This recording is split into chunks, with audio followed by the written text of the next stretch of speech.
something I want to make clear.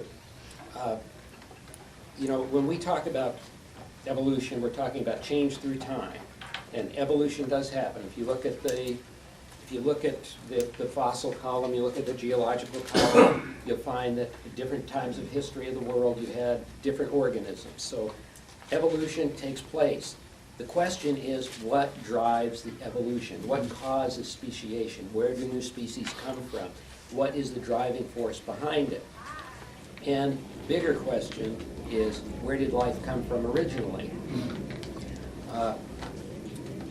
You know, these are really two separate issues. The origin of life and evolution are studied quite separately within the academic community.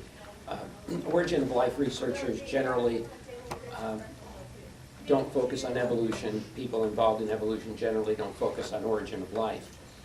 But the two subjects are related, but they're not the same. First, I just wanted to talk a little bit about the origin of life research. Origin of life research really has been stuck now for several decades. There's an interesting quote from, which is published in the International Journal of Molecular Science by a Chinese researcher named Mengfeng Liu, and I quote, reconstructing a flavodoxin oxyductase reductase with early amino acids, oh, that's the title of the article, but the quote is, the problem of the origin of life remains one of the central and most intractable problems of modern biology. And there's an Origin of Life conference that's taking place this year. This is out of Uncommon Descent. Origin of Life researchers approaching 2014 conference sound glum about progress. These are comments by Moshe Avrek. He's one of the conference organizers. Regarding the current state of research and origin of life research, the scientific question about the origin of life is still unanswered. It is still one of the great mysteries that science is facing.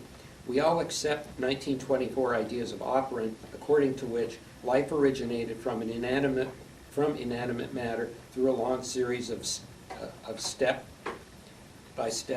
increasing molecular complexity and functionality. The real milestone came in 1953 with Stanley Miller's flask experiments showing that amino acids could be formed under prebiotic conditions from a mixture of gas presumably present in the prebiotic atmosphere. What conceptual progress have we made since then? Question mark. Is it too much to say that we haven't really made any? If we look at the data under really honest prebiotic conditions.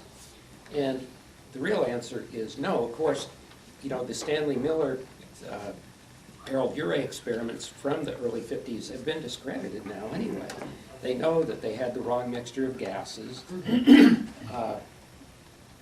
You know, it's what was actually produced. These Karajan tars that were produced have also been criticized as being, you know, any kind of good precursor for the building blocks of life.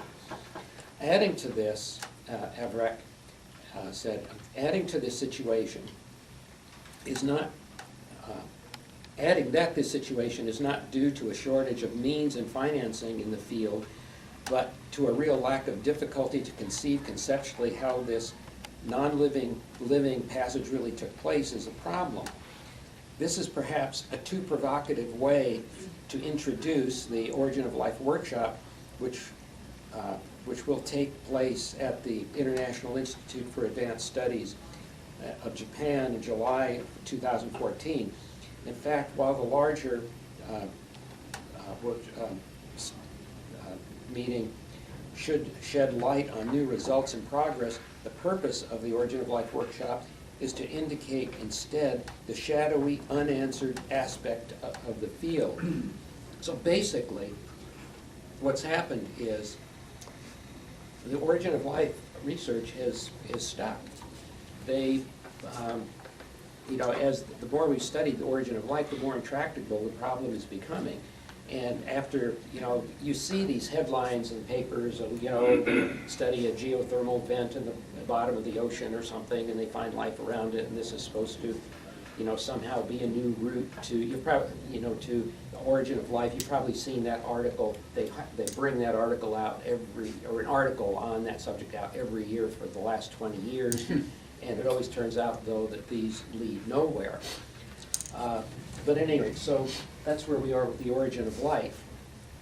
Larry, is that somewhat analogous to, well, we're gonna build this Tower of Babel, but we can't beyond the first floor? Yeah, yeah. Yeah, actually, they're more like they're trying to level the field to start the foundation. They don't even know, you know, where to put it.